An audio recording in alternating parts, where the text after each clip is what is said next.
Salut les hobbyistes, je suis John de Game of War Studio et aujourd'hui je vais vous faire le top 5 de mes véhicules préférés à Firefight de Mantic Games.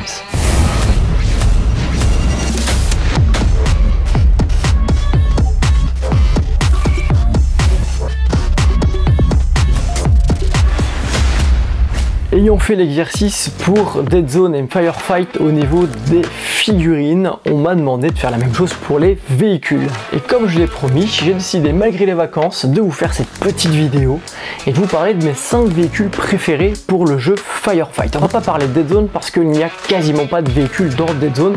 Par contre, Firefight propose un ensemble de véhicules, une petite quinzaine, qui sont tous fort sympathiques, donc ça n'a pas été facile de choisir mes 5 préférés.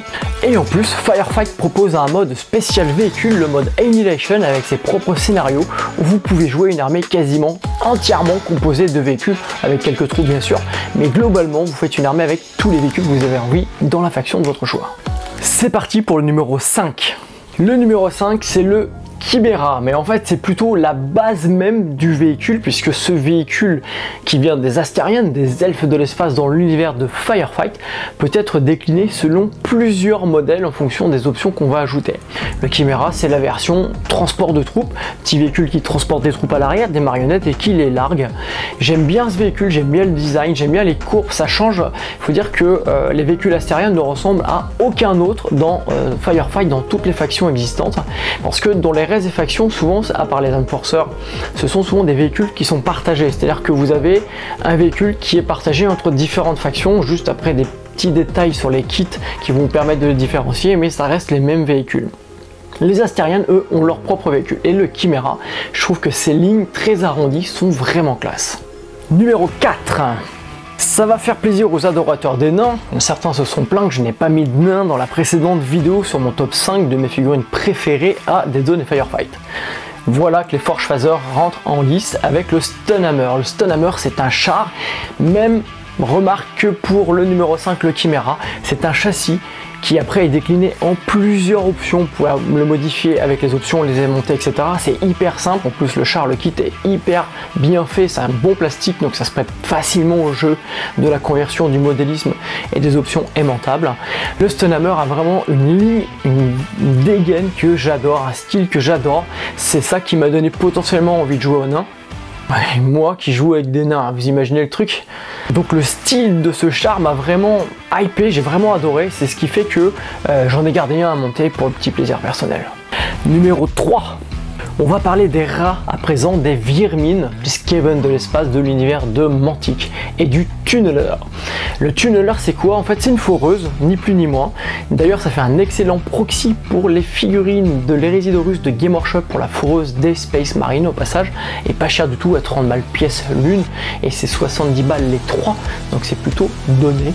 Cette foreuse, en fait, je la trouve dingue, et j'adore aussi le fait que, comme pour les véhicules précédemment présentés, elle peut se décliner, il peut se décliner en plusieurs options avec différentes petites pièces qui se rajoutent ou autres. Et puis j'adore le délire des rats qui creusent avec les foreuses et qui sortent. Vous allez voir, il y a une pièce qui se fait à l'intérieur. Vous pouvez avoir des rats qui sortent en bataille une fois sortis de sous terre. En termes de jeu, en plus, c'est vraiment ce qui se fait. Hein. Ils ont une capacité qui leur permet de faire des attaques souterraines. Donc c'est hyper fun, hyper fluff, hyper réaliste. Et je trouve ça vraiment cool. Numéro 2.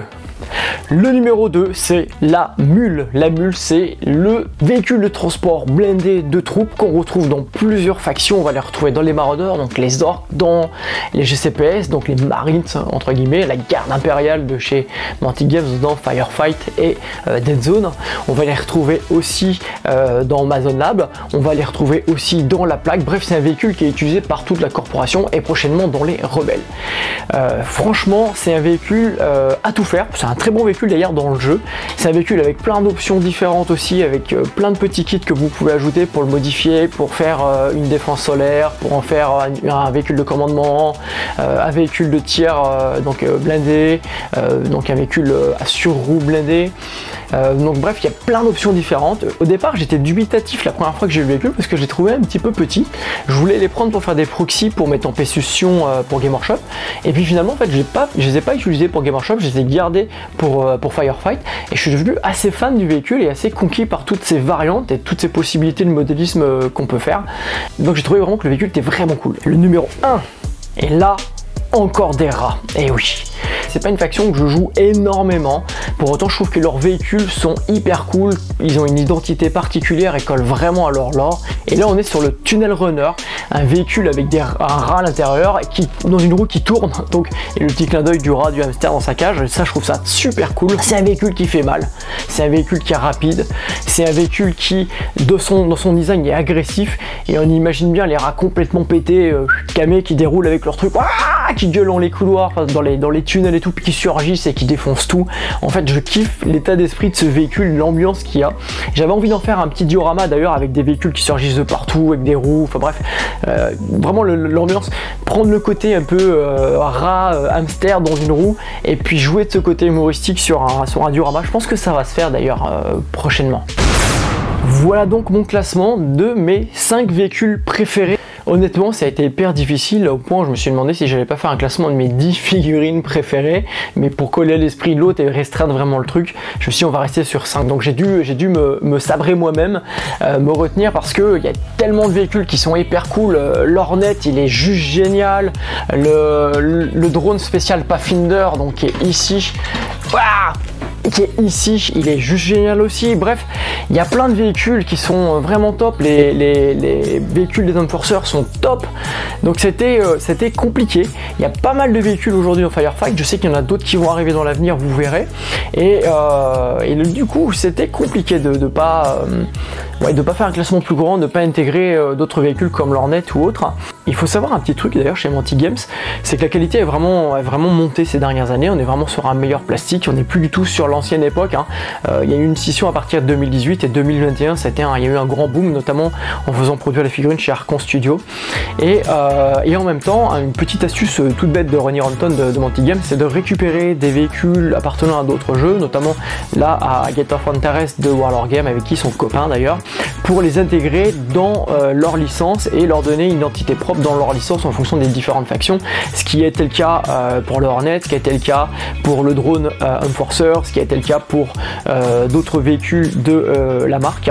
Le Wolverine par exemple, le char Wolverine qui vient d'Archon Studio, c'est un char qui a été intégré, donc qui était pour Rempart, qui a été intégré dans la gamme pour les orques, pour les GCPS, pour la plague, qui est intégré dans la gamme de Firefight. Donc ça c'est un petit truc habile, ça permet de récupérer des véhicules déjà existants à moindre coût, puis les mettre à l'intérieur, et ils sont de très bonne qualité. Moi je suis un très grand fan de blindés, j'adore les blindés, j'ai failli mettre le Wolverine d'ailleurs dans le classement. Puis en plus il y a plein de petites versions différentes, il y a le transport, le véhicule de commandement, le transport de troupes, donc APC, ou le char à proprement parler. Donc il y avait plein de petites options sympas. Donc ça a été compliqué de vous faire ce classement. Chose promise, chose due, les hobbyistes, voilà, maintenant vous avez cette vidéo de mes 5 figurines préférées. Et vous, quels sont vos 5 véhicules préférés dans la gamme Firefight, dans la gamme futuriste de Warpath Universe de Mantic Games? N'hésitez pas à me le laisser dans les commentaires. J'espère que cette vidéo vous aura plu. Si c'est le cas, laissez-moi un pouce vers le haut. Évitez les moins, ça sert à rien et c'est pas bienveillant. Et en attendant, je vous dis à bientôt les hobbyistes.